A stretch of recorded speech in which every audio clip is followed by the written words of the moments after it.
Shalom Jemaat Mount Olive Family, kembali kita bertemu dalam ibadah online kali ini. Hari ini kita akan memperingati hari kenaikan Tuhan Yesus ke surga.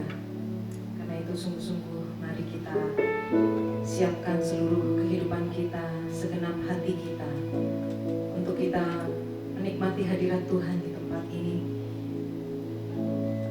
Kita siapkan hati, mari kita tundukkan kepala kita, mari kita berdoa. Kami bersyukur Tuhan, kami memiliki Allah yang kudus, Allah yang suci, Allah yang begitu mengasihi kami. Dan hari ini Tuhan kami memperingati hari kenaikan Engkau ke surga, untuk menyediakan tempat bagi kami Tuhan. Terima kasih ya Bapa, mampukan kami Tuhan Yesus untuk terus mengiring Engkau dalam setiap kehidupan kami Tuhan, dan menjadikan Engkau Tuhan dan segalanya dalam hidup kami. Terima kasih ya Bapa. Karena itu Bapa, biar saat pagi hari ini kami boleh datang menyembah Engkau, memuji Engkau, meninggikan Engkau Tuhan. Karena hanya Engkau Tuhan Bapa yang kekal, Allah yang suci, Allah yang maha mulia. Dan kami mau menyanjung Engkau, menyembah Engkau. Terima kasih Yesus. Terpuji-pujilah Engkau Tuhan. Mari jemaat Mount Olive Family, di dalam hadirat Tuhan kita naikkan pujian ini. Kita katakan terpujilah namamu Tuhan. Kau Allah yang suci, Allah yang maha mulia.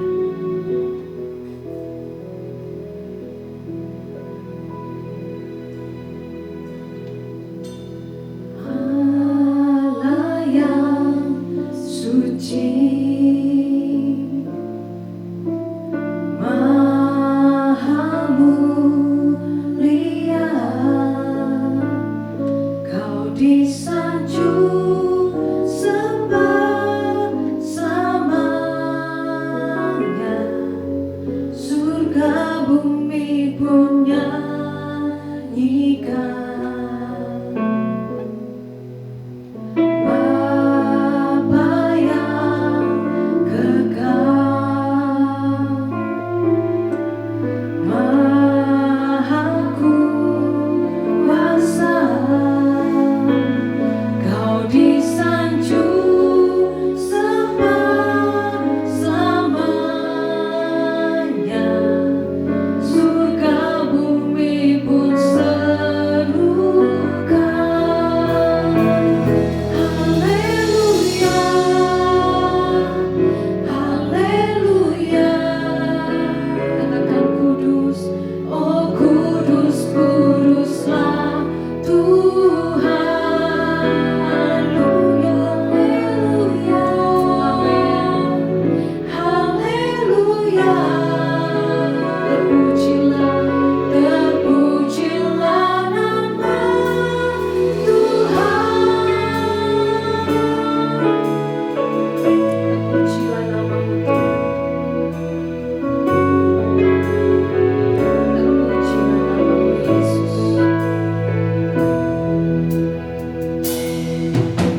suci, Allah yang kudus. Terima kasih Tuhan, karena itu kami mau lebih-lebih lagi masuk dalam hadirat-Mu, memuji Engkau, bersorak-sorai bagi nama-Mu yang kudus. Haleluya. Di dalam nama Tuhan Yesus Kristus kami berdoa, kami mengucap syukur. Haleluya. Amin. Sekali lagi berikan sorak-sorai buat Tuhan kita. Terpujilah nama-Mu Tuhan. Haleluya. Mari dengan penuh sukacita kita naikkan pujian ini. Kita terus katakan, terpujilah nama-Mu Tuhan.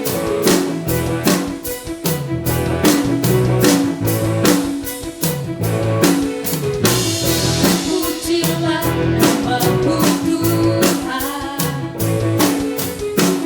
kuat dan penuh kemuliaan. Satu suara kami nyatakan, kebesaran-Mu tetap selamanya.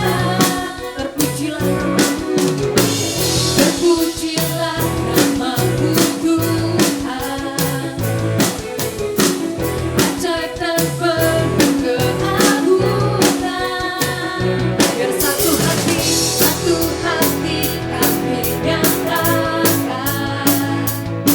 kerajaan-Mu kekal selamanya.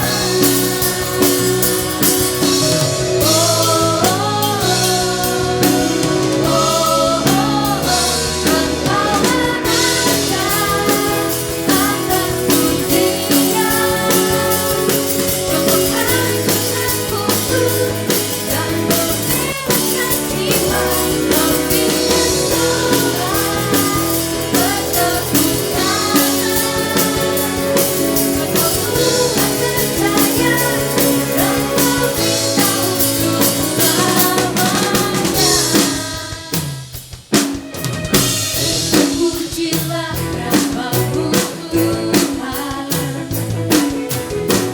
ajaib dan penuh keagungan. Biar satu hati kami nyatakan, kerajaan-Mu kekal selamanya.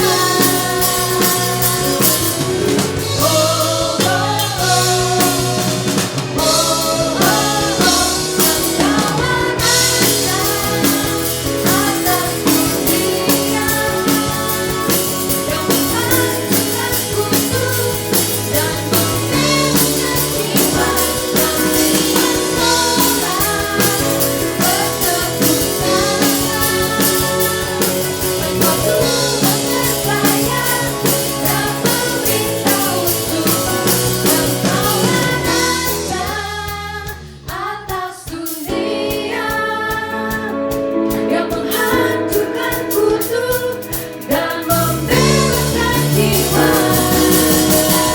Engkaulah Raja atas dunia. Yang menghancurkan kutub dan membebaskan jiwa, mengirim seorang penebus tangan. Engkau Tuhan percaya dan beritahu untuk selamanya.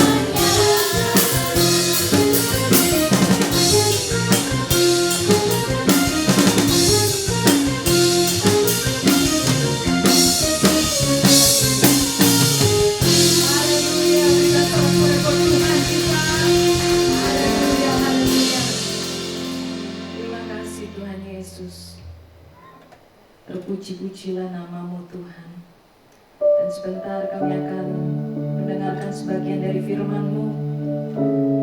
Biar Tuhan kami sungguh menyatakan hari ini bahwa Engkaulah Tuhan kami, Engkaulah Raja kami, Engkau yang sungguh berdaulat penuh atas hidup kami Tuhan. Haleluya Yesus. Ku rindu setiap waktu hidupi kebenaran-Mu. Ku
Baik, Bapak Ibu sekalian, sebelum kita mendengarkan firman Tuhan, mari kita tundukkan kepala lebih dahulu.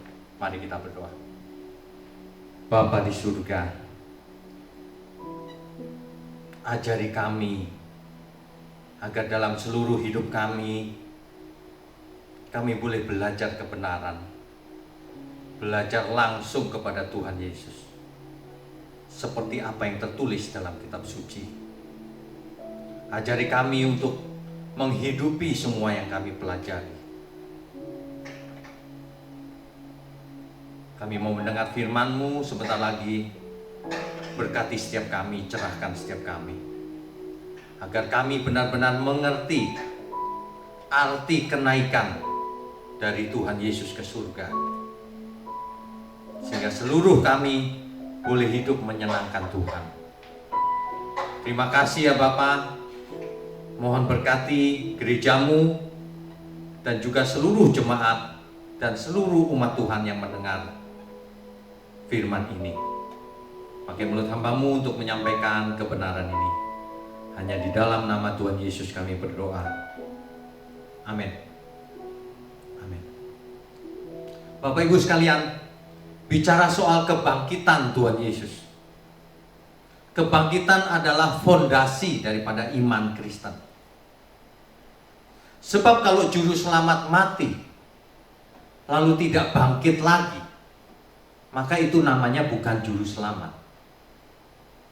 Itulah sebabnya isu kebangkitan ini banyak mendapat serangan atau tantangan dari banyak pihak. Termasuk anehnya dari dalam kekristenan sendiri.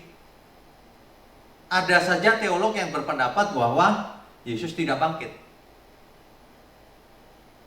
Aneh bukan? Padahal Alkitab mengatakan Yesus bangkit. Manusia itu ada yang aneh memang. Mengaku Kristen, tapi Alkitab disangkali. Jangan seperti itu. Sebab kalau Alkitab disangkal ya dia bukan Kristen. Coba kita baca 1 Korintus 15. Kita buka dulu ya, 1 Korintus pasal 15. Ayatnya yang ke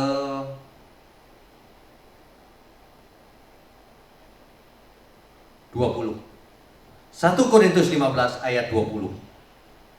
Tetapi yang benar ialah bahwa Kristus telah dibangkitkan dari antara orang mati, sebagai yang sulung dari orang-orang yang telah meninggal. Maksudnya apa ini sebagai yang sulung ini? Sebagai yang pertama. Kalau ada orang yang berkata sebelum Kristus ada yang sudah bangkit Pak, misalnya Lazarus dan orang-orang perjanjian lama ada yang bangkit. Beda. Bangkit yang terdahulu termasuk Lazarus itu, dia hanya bangkit sebentar lalu mati lagi sebagai manusia. Tapi kebangkitan Tuhan tidak pernah mati lagi selamanya. Tentu saja karena ia Tuhan dan juru selamat. Jadi ia bangkit dan hidup selamanya. Ya. Nah, ayat 23. Di situ dijelaskan, tetapi tiap-tiap orang menurut urutannya. Kristus sebagai yang sulung. Sesudah itu mereka yang menjadi miliknya pada waktu kedatangannya. Apa maksudnya urutan bangkitnya? Dihidupkan kembali, ayat 22-nya. Jadi yang dimaksud bangkit itu adalah dihidupkan kembali, hidup lagi. Sementara itu saya perhatikan banyak orang Kristen kalau dengar kata bangkit, itu bangkit rohnya katanya. Nggak tahu itu dari mana pengertian itu. Padahal bangkit itu ya tubuhnya bangkit, hidup lagi. Ada tubuh, ada roh. Cuma tubuhnya tidak bisa mati lagi. Karena tubuhnya adalah tubuh kemuliaan. Ya.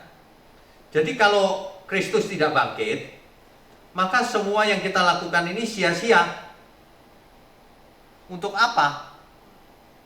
Nah, makanya Alkitab berkata, sebab Allah bukan Allah orang mati, tetapi Allah orang hidup. Karena Kristus bangkit menjadi yang sulung, maka kita pun akan bangkit menyusul yang sulung kelak. Itu maksudnya. Jadi Kristus pasti bangkit, kalau tidak semuanya sia-sia. Semua orang tidak ada yang bangkit. Itulah tanda di ayat 26. Musuh yang terakhir yang dibinasakan ialah maut. Dengan kebangkitan itu artinya maut telah dikalahkan. Itu maksudnya. Ya. Ini khotbah serentetan sejak kematian Tuhan, kebangkitan. Hari kali ini akan kita bahas kenaikannya ke surga. Maknanya apa? Kalau kita melihat Yesus naik ke surga. Sebab saksinya banyak, ada 500 orang lebih ketika itu memandang ke langit ketika Yesus terangkat perlahan-lahan. Terangkatnya secara fisik loh. Bukan rohnya yang terangkat. Fisiknya terangkat. Dan malaikat berkata, nanti kamu akan lihat dia datang kembali. Secara fisik juga. Seperti yang kamu lihat naik, dia akan turun. Artinya secara fisik juga. Yesus sengaja naik, ya. Tuhan kita sengaja naik dengan perlahan-lahan supaya tidak difitnah. Nanti katanya mati di India atau bagaimana. Sengaja perlahan-lahan naik dan disaksikan banyak orang. Itu dicatat di Alkitab, di Injil khususnya. Ya, sengaja naik perlahan-lahan. Itu saja tetap difitnah bahwa Yesus tidak bangkit atau bahwa Yesus tidak mati tapi pergi ke India katanya. Ada yang mengatakan pergi ke Eropa, macam-macam pokoknya. Tapi satu sama lain nggak klop. Apa artinya? Artinya banyak yang ngarang ceritanya, nggak ada dasarnya. Sebab satu sama yang lain tidak klop. Padahal hal ini sudah dinubuatkan kira-kira 1000 tahun sebelum kelahiran Yesus. Daud sudah bernubuat tentang kenaikan sang Tuhan ini, Tuhan ini. Coba kita baca Mazmur 110 ayatnya yang pertama. Mazmur 110 ayatnya yang pertama.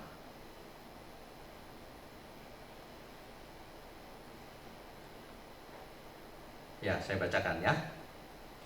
Mazmur Daud, demikianlah firman Tuhan kepada Tuanku. Perhatikan, kepada siapa? Tuanku. Duduklah di sebelah kananku sampai kubuat musuh-musuhmu menjadi tumpuan kakimu. Banyak orang kalau membaca Alkitab terjemahan bahasa Indonesia tidak menangkap maksudnya apa. Tapi kalau kita baca teks aslinya bahasa Ibrani, kita akan melihat sesuatu di sana. Coba saya jelaskan ya. Mazmur Daud, demikianlah firman Tuhan. Tuhan itu huruf besar. Artinya teks aslinya adalah YHWH, Yud He Vav He, Yud He Vav He, atau Yud He Waw He, tergantung dialek mana yang dipakai. Itulah yang diterjemahkan menjadi Tuhan huruf besar. Yang dibacanya adalah Adonai, bukan dibaca Yehova atau Yahweh, bukan. Itu dibaca Adonai yang benar. Sampai hari ini orang Yahudi tetap panggilnya Adonai. Kalau kita mau belajar dengan benar bahasa Ibrani, harus dengan tata keramanya, harus dengan grammarnya yang benar, tidak boleh mengubah-ubah. Ya, jadi demikianlah firman Adonai kepada Tuanku. Tuan itu bahasa Ibraninya juga Adonai, sama. Bayangkan. Mazmur Daud, demikianlah firman Adonai huruf besar kepada Adonai huruf kecil. Siapa itu? Dalam teks ini Adonai huruf besar pasti yang dimaksud Bapa di surga. Pasti. Kepada Tuanku, Adonai yang huruf kecil. Tuanku di situ itu Adonai.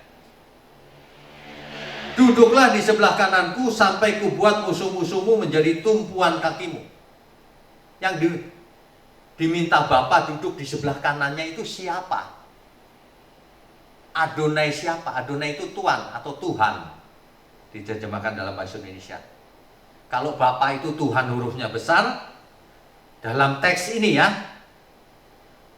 dan Tuhan yang kecil itu Tuhan hurufnya kecil, yang akan duduk di sebelah kanan Bapa. Siapa itu? Itulah Tuhan Yesus. Sebenarnya kitab Mazmur sudah mengisahkan hal ini, bernubuat tentang ini. Ketika Tuhan Yesus menghadapi orang Farisi, pertanyaan ini ditanyakan kembali sama Tuhan Yesus kepada orang Farisi. Bukankah Mesias anak Daud? Orang Farisi jawab, yes, ya. Lalu siapa yang dimaksud oleh Mazmur itu, kata Tuhan Yesus? Tuanku di situ siapa? Orang Farisi terjebak. Dia nggak bisa jawab. Dia pergi. Nggak mau jawab. Licik. Dia pergi. Sebenarnya dia tahu itu yang dimaksud. Rupanya Bapa di surga akan mengutus anaknya yang tunggal, Tuhan kita. Orang Farisi pergi. Begitu saja. Ya. Ini menunjukkan bahwa Tuhan turun ke bumi, menjadi manusia, mati, nanti duduk di sebelah kanan Bapa lagi. Artinya naik ke surga. Kenaikan ini sudah dinubuatkan di kitab Mazmur. Mazmur 110 ayatnya yang pertama. Ya, banyak orang tidak mengerti membacanya, padahal itu jelas. Cuma memang harus tahu bahasa Ibraninya memang. Dan hal ini sering ditegaskan di Perjanjian Baru bahwa Yesus naik ke surga. Ya. Kalau hari ini kita memperingati kenaikan Tuhan, jangan cuma kisah itu yang menjadi pengetahuan. Tapi kita harus tahu maknanya apa. Apa dampaknya dalam hidup kita. Kalau Tuhan naik ke surga, dampaknya apa untuk kita? Kalau cuma tahu di pikiran, buat apa? Harus tahu dampaknya dalam hidup kita. Murid-murid ketika itu sempat bingung.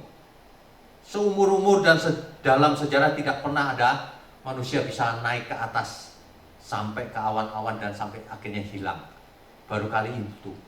Makanya para murid heran. Ya. Padahal para murid sudah heran-heran ketika Yesus bangkit. Diberi kejutan lagi, naik ke surga perlahan-lahan. Inilah peristiwa yang dicatat dalam Injil Yohanes. Bahwa ia kembali kepada Bapa. Sesuai dengan nubuatan kitab Mazmur, akan kubuat musuhmu bertekuk lutut dan kamu duduk di sebelah kananku.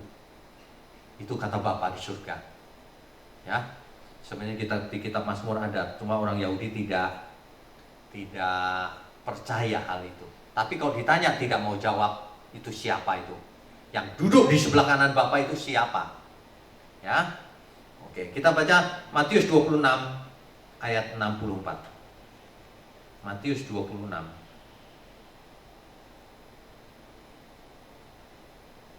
ayat 64.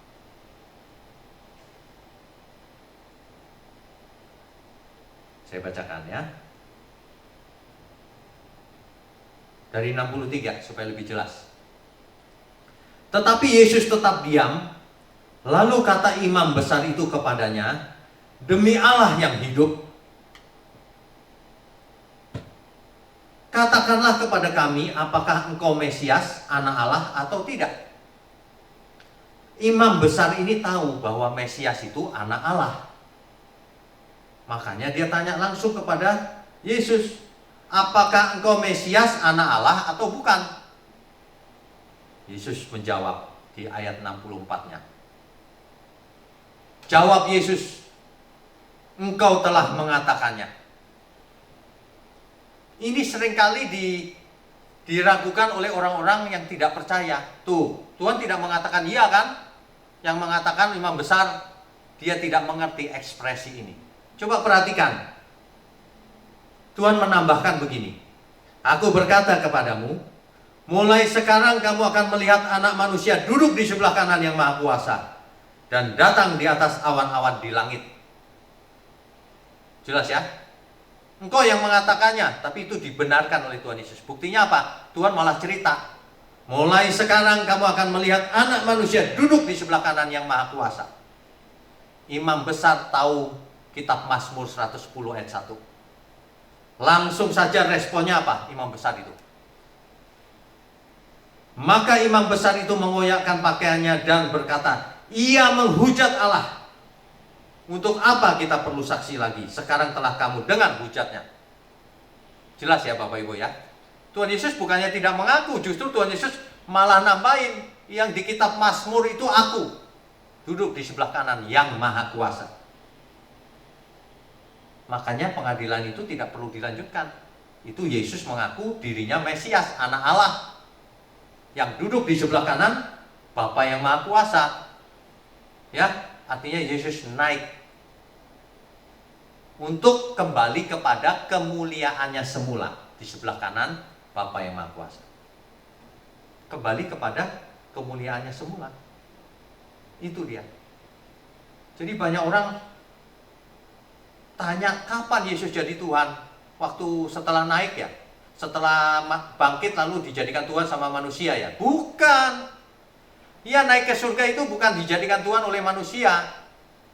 Ia kembali kepada kemuliaannya semula. Ia kembali kepada posisinya semula. Nubuatan di Alkitab ada beratus-ratus. 700 tahun kira-kira sebelum Yesus lahir sudah dinubuatkan oleh nabi besar, Nabi Yesaya. Sekitar 300 nubuatan. Dan semuanya digenapi di satu pribadi Yesus. Jadi tidak ada kemungkinan meleset. Pasti benar. Buktinya di semua buku, di semua kitab, tidak ada yang mengandung nubuatan seperti Alkitab. Itu menandakan bahwa yang tahu masa depan adalah Tuhan. Nah, berarti ini Tuhan, gitu loh. Ini buktinya. Ya. Nah, Tuhan Yesus dikatakan diangkat. Artinya apa? Tidak mengangkat diri sendiri, tapi diangkat. Bentuknya selalu pasif. Analambano yang dipakai kata mengangkat itu. Contohnya ya, Markus 16 ayat 19. Coba kita baca. Markus 16 ayat 19.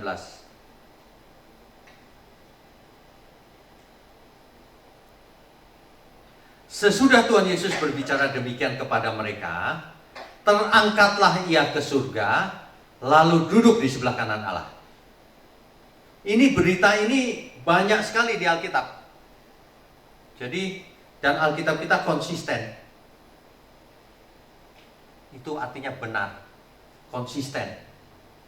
Di mana di Alkitab Yesus dikatakan Tuhan dan Juru Selamat? Ya, banyak orang kalau ditanya gitu nggak bisa jawab. Dicatat baik-baik. Kisah Para Rasul 2 ayat 36. Kisah Rasul 2 ayat 36. Ini dicatat di Alkitab ini, saya bacakan ya. Jadi seluruh kaum Israel harus tahu dengan pasti bahwa Allah telah membuat Yesus yang kamu salibkan itu menjadi Tuhan dan Kristus. Kristus itu Al-Masih. Dalam bahasa Ibraninya Hamasiah. Dalam bahasa Inggrisnya The Messiah. Dalam bahasa Indonesianya Sang Juru Selamat. Ini jelas di Alkitab. Yesus itu Tuhan dan Juru Selamat. Jelas ya. Jadi jangan sampai ditanya nggak bisa jawab. Kalau orang luar ya kita tahu mereka memang nggak mengerti. Tapi orang Kristen harus mengerti. Yohanes 1 ayat 11 sampai 12. Yohanes 1 ayat 11 sampai 12. Ia datang kepada milik kepunyaannya, tetapi orang-orang kepunyaannya itu tidak menerimanya. Israel menolak ketika itu. Ayat 12. Tetapi semua orang yang menerimanya diberinya kuasa supaya menjadi anak-anak Allah, yaitu mereka yang percaya dalam namanya. Ingat ya Bapak Ibu, kalau mendengar kata dalam namanya, itu bukan percaya sama hurufnya, percaya dengan pribadinya Tuhan. bukan namanya, pribadinya. Kalau di Alkitab ngomong nama itu artinya pribadi. Sering sekali di Alkitab dikatakan namanya hadir di bait Allah. Tentu yang dimaksud nama bukan spanduk nama, tapi pribadi Allah hadir di bait Allah. Ya, jangan pakai pikiran hari ini kalau nama itu hurufnya, sebutannya. Bukan. Alkitab memakai cara itu. Percaya dalam namanya, percaya sama Tuhannya, bukan namanya, bukan hurufnya, bukan bunyinya, tapi pribadi Tuhan, percaya langsung. Itu maksudnya ya. Oke. Jadi ada banyak bukti di Alkitab. Tapi kita harus belajar. Sebab kalau tidak belajar ya tidak tahu. Tidak ada orang yang tidak belajar tahu dengan sendirinya, tidak ada. Apa buktinya Yesus bangkit dan naik ke surga? Kalau ditanya begitu bagaimana? Kan kita tidak punya fotonya, tidak punya videonya. Kata Alkitab, ya. Apalagi? Para rasul ketika ditangkap sebenarnya mudah untuk lepas dari tangkapan itu. Tinggal menyangkal Yesus saja. Tapi para rasul tidak, mati pun bersedia. Coba perhatikan. Mengapa ya mereka bersedia mati? Karena mereka melihat langsung Yesus naik ke surga. Sebab tidak mungkin seseorang berbohong Yesus naik ke surga, lalu akan dihukum mati tetap mempertahankan kebohongannya itu. Tidak ada orang yang mati untuk kebohongan yang dia buatnya sendiri. Tidak ada. Ya. Oke. Nah, jadi meskipun banyak yang memfitnah sejak awal sampai hari ini, tapi kebenaran tidak bisa dihapus. Dahulu mahkamah agama berdusta. Katanya Yesus dicuri mayatnya oleh murid-muridnya. Berdusta. Ya. Sudah dari dulu rupanya. Dusta-dusta semacam ini. Stefanus ketika dirajam, ia melihat. Kisah Rasul 7 ayat 55. Kisah Rasul 7 ayat 55. Tetapi Stefanus yang penuh dengan Roh Kudus menatap ke langit, lalu melihat kemuliaan Allah dan Yesus berdiri di sebelah kanan Allah. Kalau begitu Yesus bukan Allah dong Pak. Dalam teks ini, perhatikan, jangan dipotong kata-kata saya. Dalam ayat ini yang dimaksud Allah adalah Allah Bapa. Apakah Yesus Allah? Ia Allah, anak Allah. Ya, jangan dipotong. Ia duduk di sebelah kanan Bapanya yang di surga. Itu yang benar. Nah, jadi kalau demikian ada banyak bukti yang tercatat di Alkitab. Bahkan Rasul Paulus yang ketika itu masih dipanggil Saulus hadir di sana, menyaksikan Stefanus yang dirajam mati. Bahkan ia menyetujuinya. Ini bukti-bukti yang tidak bisa disangkal. Ya. Cara kenaikan Tuhan Yesus sama dengan waktu ia turun lagi nanti. Kedatangannya yang kedua. Kisah Rasul 1 ayat 11. Kisah 1 ayat 11. Dan berkata kepada mereka, hai orang-orang Galilea. Ini siapa yang berkata? Ayat 10-nya kita baca dulu ya, biar jelas ya. Ketika mereka sedang menatap ke langit waktu ia naik itu, tiba-tiba berdirilah dua orang yang berpakaian putih dekat mereka. Malaikat ini maksudnya.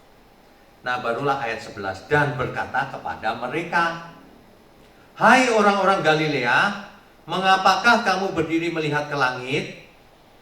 Yesus ini yang terangkat ke surga meninggalkan kamu, akan datang kembali dengan cara yang sama seperti kamu melihat dia naik ke surga. Nanti Tuhan Yesus datang lagi dengan tubuh yang sama yang dulu dia naik. Artinya kita akan menyusul. Kita akan dibangkitkan dengan tubuh yang baru. yang tidak bisa mati lagi. Dan naik bersama-sama Tuhan selama-lamanya. Itu yang dicatat oleh Alkitab. Ya. Jadi kalau kita sudah yakin bahwa ini sebenarnya Yesus naik. Tapi bukan seperti film itu loh ya. Rapture. Left behind film itu. Bukan. Kalau film itu kan semua orang diangkat lalu yang tinggal masih bisa berusaha untuk selamat. Gak bisa. Orang terangkat selamanya bersama Tuhan, yang ketinggalan langsung dibakar oleh api, lautan api, neraka.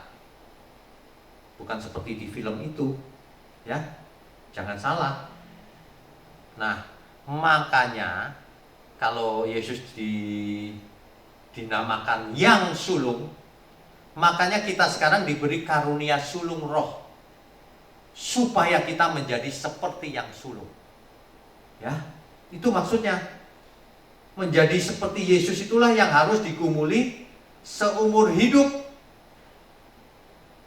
Jangan cuman amin-aminnya kalau lagi di gereja saja. Kalau Yesus ternyata terbukti lahir, mati, bangkit, disalib lalu bangkit, bahkan naik ke surga, bahkan ia akan datang lagi. Apa yang harus kita lakukan? Apa respon kita menanggapi kebenaran itu? Coba apa responnya? Ini loh yang lebih penting. Yesus akan datang lagi. Respon kita apa? Apa yang harus kita persiapkan menyambut kedatangannya itu? Apa? Coba mari kita renungkan semua ya Bapak Ibu sekalian. Coba renungkan. Setiap hari kita tidur malam, bangun pagi. Kerja, tidur malam lagi, bangun pagi lagi. Hari berganti hari. Minggu berganti minggu, bulan, tahun. Tiba-tiba kita tua nanti. Dan waktunya kita mati.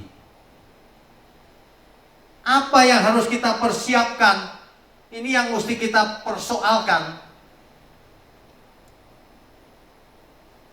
Kan seperti ada satu lagu syairnya begini. Perkarakanlah dirimu kemana engkau pergi. Mungkinkah ke padang gersang tak bertepi? Ke neraka itu maksudnya. Ke tempat yang susah. Mungkin nggak? Atau kemana kita pergi? Kita perkarakan. Jangan hidup santai-santai, menikmati hidup. Tidak memperkarakan diri, padahal waktunya jalan terus. Padahal waktu kita terbatas, tidak bisa diperpanjang. Kok masih berani santai-santai ya? Hari sudah senja masih santai-santai. Kalau Tuhan akan datang lagi atau sebelum itu kita sudah mati, apa yang harus kita persiapkan? Ketika Tuhan Yesus datang kembali, apa yang ditanya Tuhan nanti? Tuhan akan bertanya begini, masih adakah iman di bumi? Maksudnya adalah, apakah hamba-hambanya itu adalah hamba yang baik? Dalam perumpamaan tentang kerajaan surga ya.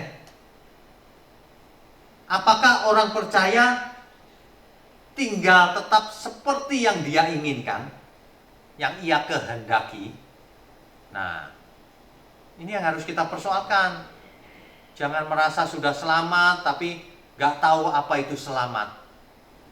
Jangan amin-amin tapi gak tahu yang diaminkan apa. Jangan pede banget saya pasti selamat padahal tidak berbuat apa-apa untuk Tuhan. Bahkan masih hidup dalam dosa. Kok berani-beraninya merasa selamat? Itu sama dengan orang yang aku pasti sehat. Udah cek belum darahnya? Udah check up belum? Belum. Lah kok ngaku sehat? Yakin. Kesehatan tuh nggak bisa pakai keyakinan. Kesehatan itu dicek di laboratorium. Banyak orang sebenarnya jantungnya sudah mampat loh. 90%. Cuma nggak berasa. Kalau dicek 90%. Artinya apa? Setiap saat bisa mati. Merasa sehat. Banyak orang masih hidup dalam dosa. Banyak orang hidup tidak menyenangkan Tuhan, tapi merasa selamat hanya karena ke gereja, hanya karena KTP-nya Kristen. Makanya jangan dengar khotbah itu yang menyenangkan telinga, yang lucu-lucu. Kalau dengarnya begitu ya gak belajar selama-lamanya.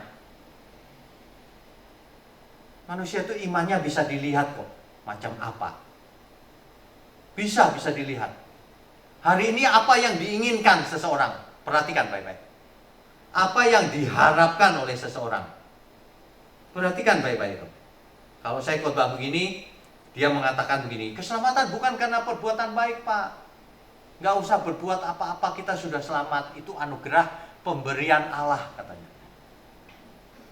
Kedengarannya rohani ya, padahal itu salah. Itu salah total. Makanya ada suami istri yang aktif melayani Tuhan. Ketika suaminya meninggal, istrinya shock berat. Ini kisah nyata sebenarnya. Shock berat dia. Dia tidak mengerti kenapa suaminya tiba-tiba meninggal.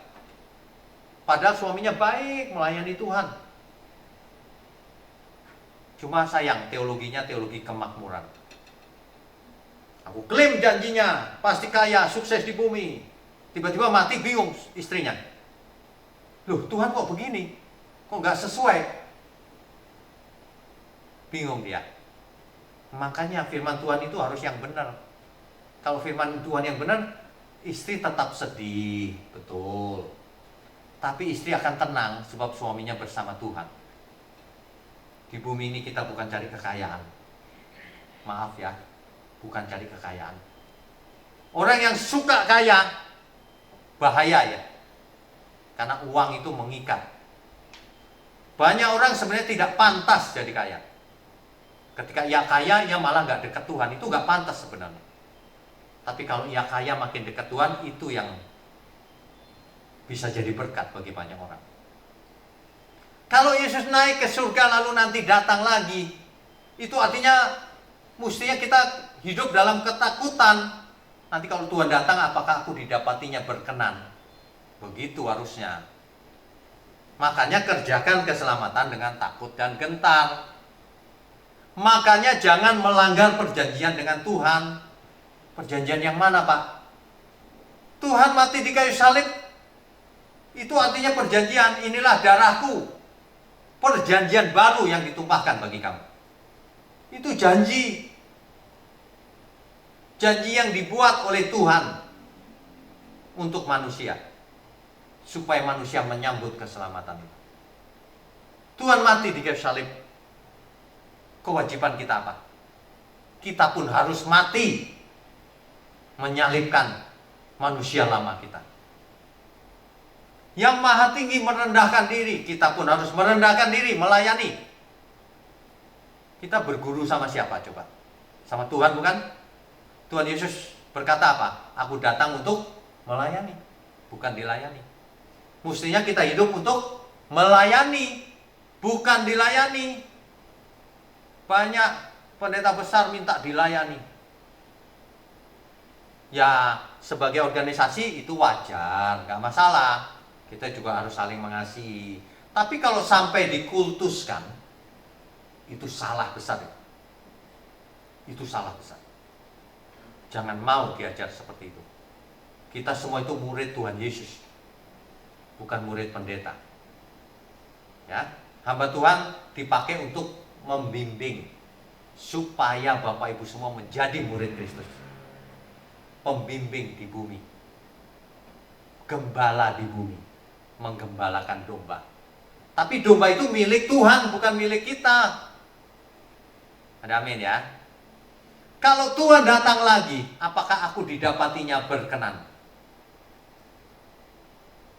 Itu sebenarnya itu yang penting. Makanya banyak orang saya perhatikan gitu, tidak melakukan perjanjian yang Tuhan buat. Bagian kita harus kita lakukan, kewajiban kita. Jangan haknya doang yang mau. Haknya diberkati, diampuni dosanya, diberi Roh Kudus, punya Alkitab, disertai dalam seluruh hidup kita. Itu hak, itu pemberian Tuhan, anugerah. Kewajibannya apa? Kewajibannya paralel loh dengan Tuhan. Kalau Tuhan naik ke kayu salib, kita pun harus menyalibkan manusia lama kita. Kalau Tuhan memberikan rohnya, kita pun roh kita harus seperti yang diberikan Tuhan. Roh Kudus memimpin kita kepada seluruh kebenaran. Harus hidup kudus. Namanya saja Roh Kudus. Firman Tuhan, kita harus mengerti firman Tuhan. Itu bagian kita yang harus kita lakukan. Dan belajar setiap hari untuk melakukannya. Ada amin ya?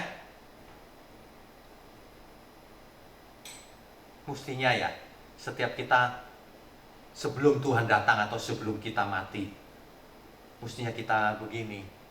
Tuhan, perkenankan aku selalu ada di sampingmu sejak ku hidup di bumi sampai di keabadian. Ku iring Tuhan. Mestinya begitu. Hidup kita ini harus mengiring Tuhan, pekerjaan Tuhan. Kalau jadi hamba Tuhan, khotbah yang benar, bawa domba-domba itu menjadi murid Kristus. Jangan dimanipulasi dengan berbagai persembahan. Domba-domba juga harus tahu diri, beri persembahan untuk pekerjaan Tuhan. Jangan pelit. Semua kita harus benar di posisi kita masing-masing. Hamba Tuhan ngajar yang benar, kalau enggak jangan ngajar. Makanya ada banyak jemaat kasihan. Udah puluhan tahun tidak ke gereja tapi tidak diajar kebenaran. Enggak tahu apa-apa mereka, padahal mereka tulus loh mencari Tuhan. Jadi korban. Ke gereja yang penting kasih persepuluhan sudah selesai katanya. Itu nothing. Yang penting itu hidup benar. Ada amin ya.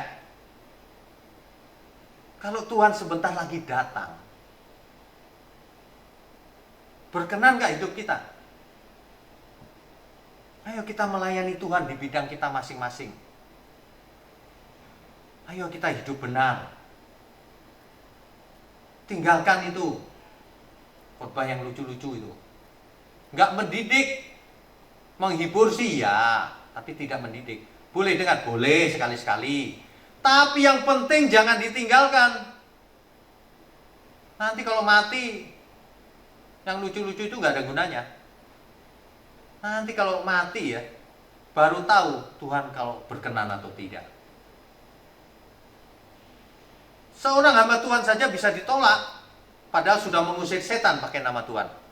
Menyembuhkan orang sakit pakai nama Tuhan. Berbuat mujizat pakai nama Tuhan. Tapi ditolak Tuhan kalau tidak melakukan kehendaknya. Ini berkali-kali loh saya ulang. Hidup ini cuma satu kali. Ayo kita hidup benar. Pusatkan diri untuk berkenan kepada Bapa.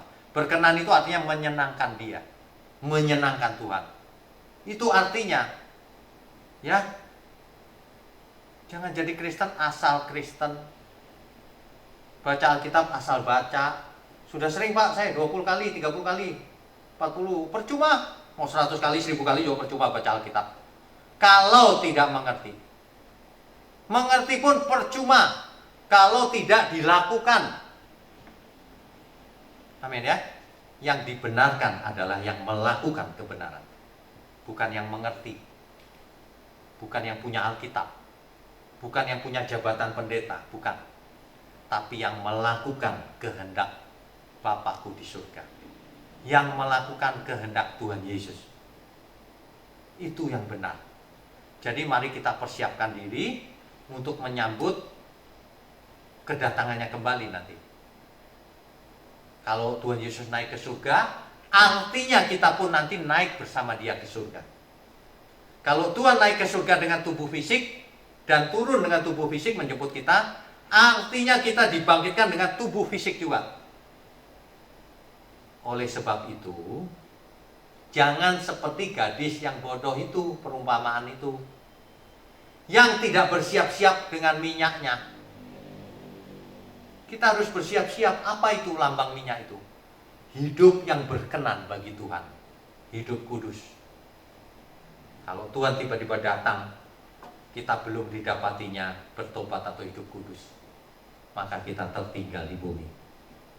Dan itu kecelakaan besar. Bahkan bukan kecelakaan, itu kebinasaan kekal. Tidak ada lagi solusinya. Itu terakhir. Judgment Day, hari penghukuman itu akan datang ketika Tuhan Yesus datang kembali. Ya, yuk kita introspeksi diri. Ibarat orang kesehatan tuh check up darah kita seluruhnya, dicek parameter kesehatannya. Sekarang kita cek seluruh kewajiban kita apakah sudah kita lakukan. Matikan manusia lamamu itu, kedaginganmu itu. Kita itu orang berhutang supaya tidak hidup menurut daging, tapi hidup menurut roh. Itu maksudnya. Kalau kita baca ayat-ayat begitu banyak, mungkin bingung. Tapi seperti biasanya, saya mau berikan satu sederhana saja, Bapak Ibu. Ketika seluruh hidup kita menyenangkan Tuhan, itulah hidup yang benar. Itulah hidup yang benar ketika kita menyenangkan Tuhan.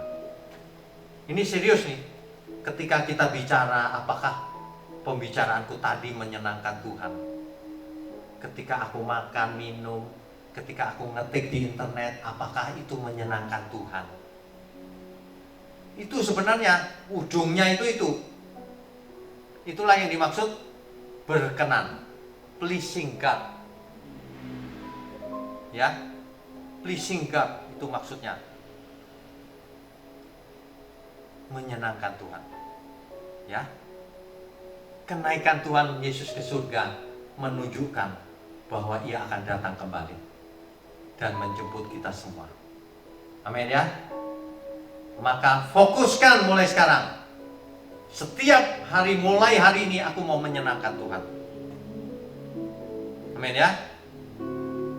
Bapak Ibu sekalian, jadi kita memang harus menyenangkan Tuhan setiap saat. Setiap saat, dimanapun, kapanpun, dalam segala perkara. Menyenangkanmu, menyenangkanmu, dimanapun dan kapanpun, dalam segala perkara. Menyenangkanmu, menyenangkanmu, sejak di bumi sampai selamanya. Menyenangkanmu, menyenangkanmu, dimanapun dan kapanpun, dalam segala perkara. Menyenangkanmu, menyenangkanmu, sejak di bumi sampai selamanya. Bapak Ibu sekalian, itulah perkenanan Tuhan. Jika kita menyenangkan Dia dimanapun, kapanpun, dalam segala hal, bahkan sejak di bumi ini sampai selama-lamanya, kita menyenangkan Dia. Amin ya. Amin. Bapak Ibu sekalian, saya percaya firman yang benar itu sangat berdampak bagi hidup kita. Sebab sifat kebenaran itu pragmatis, berdampak dalam diri kita. Mari kita berubah. Kalau tidak, percuma semua ini. Ya, amin ya. Mari kita tundukkan kepala. Bapa di surga, ampuni segala ketidaktepatan kami selama ini. Tapi kami mau belajar Tuhan. Kami percaya Engkau begitu sabar mengajari kami. Terima kasih Bapa, berkati gerejamu di tempat ini, berkati Ibu Gembala Sidang, berkati anak-anakmu di tempat ini, juga seluruh kami pelayan-pelayanmu, sehingga gereja ini boleh menjadi alat di tangan Tuhan, menyenangkan Tuhan, berkenan bagi Tuhan, sampai Tuhan datang kembali. Terima kasih Bapak, kami percaya segala berkat sudah turun kepada setiap kami. Hanya di dalam nama Tuhan Yesus Kristus kami berdoa dan mengucap syukur. Amin. Amin.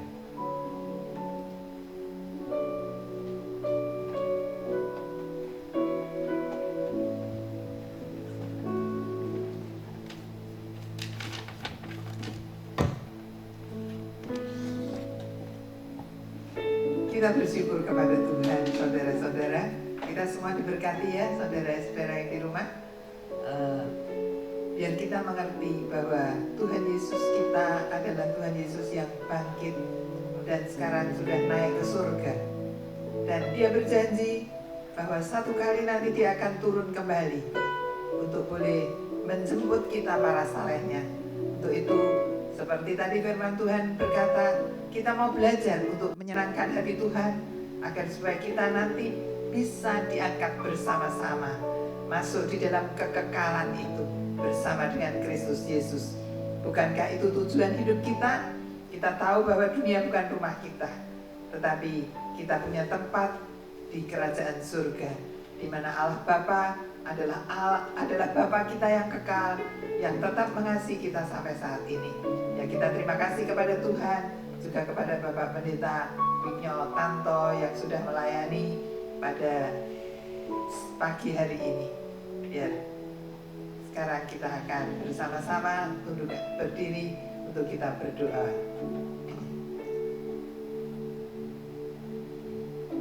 Kami mengucapkan syukur kepadamu Tuhan. Biar Engkau sendiri yang terus bekerja di dalam setiap hati kami, mengingatkan kami bahwa Allah yang kami sembah di dalam nama Tuhan Yesus.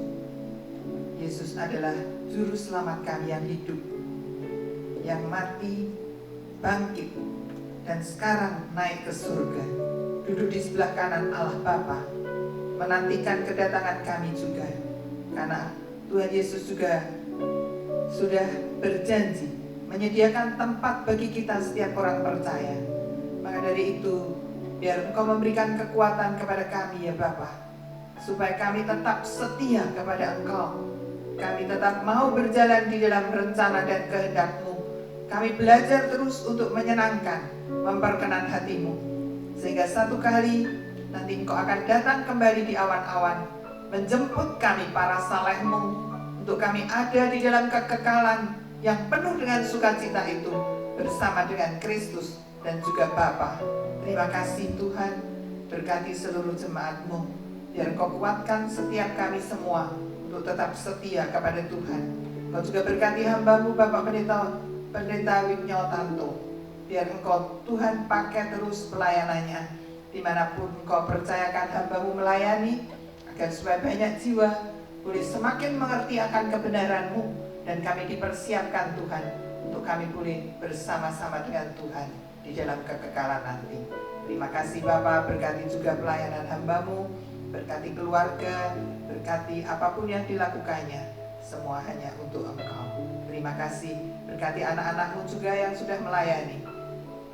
Mereka pemain musik, worship leader, singer, rekaman yang demikian juga yang mengatur multimedia. Tuhan, kiranya mereka juga semakin sungguh-sungguh di dalam Tuhan. Mereka melakukan semuanya dengan hati yang mengasihi Tuhan, untuk boleh memberikan talenta itu kepada Tuhan kembali, dipakai untuk hormat dan kemuliaan Tuhan semata. Terima kasih Bapa. Demi nama Tuhan Yesus kami bersyukur. Dan sekarang saudara-saudara yang dikasihi oleh Tuhan, kedangkan tangan saudara, dan kiranya berkat rahmat dan anugerah yang berlimpah-limpah dari Allah Bapa kita, kasih setia dari Tuhan kita Yesus Kristus, dan juga persekutuan dengan Roh Kudus selalu nyata di dalam kehidupan saudara-saudara sekalian, mulai saat sekarang ini bahkan sampai selama-lamanya. Haleluya. Kita semua katakan bersama, amin.